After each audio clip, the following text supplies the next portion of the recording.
Hi everybody, it's Change Property here again with the next in our series of Leasing Explained with Change Property Management.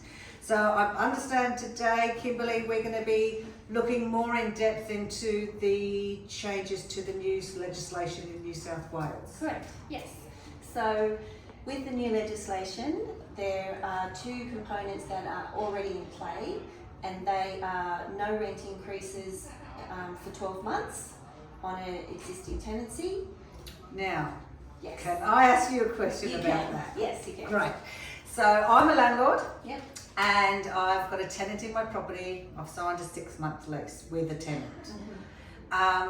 The tenant says that towards the end of the lease, they would like to sign a 12-month lease. Now, I've already had the tenant in the property for 6 months.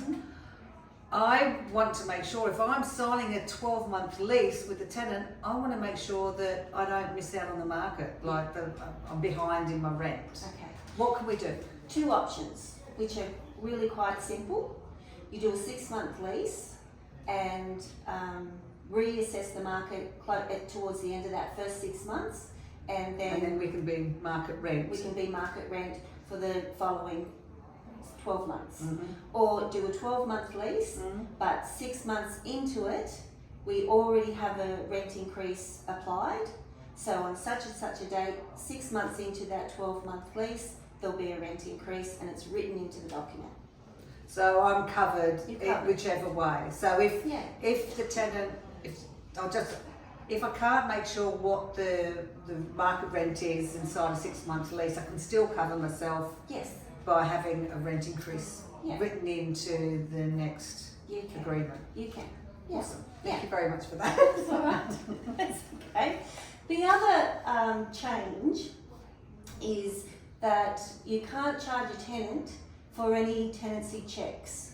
So just say a tenant does a rental application, and there's a few platforms out there where you can check tenancy references and see if there's been any defaults, arrears, tribunal matters, those sorts of things. And a lot of agents are charging tenants for that search, so to speak.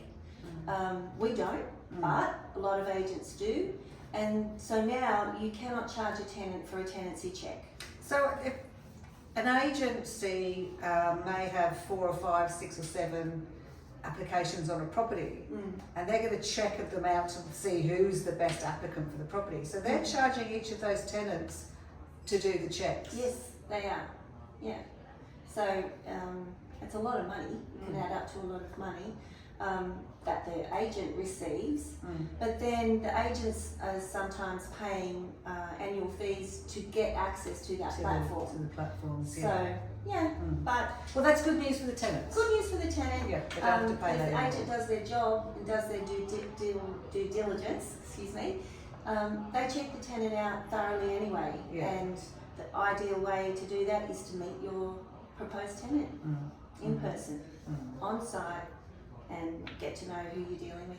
Ah, very good. Now, is there any other changes we're going to discuss today? No, they're the only two that are already in play, and they're saying that within the first 6 months of 2025, the wording for the other changes will be approved, and it will all be notified and come into place. But we can talk about those when it happens.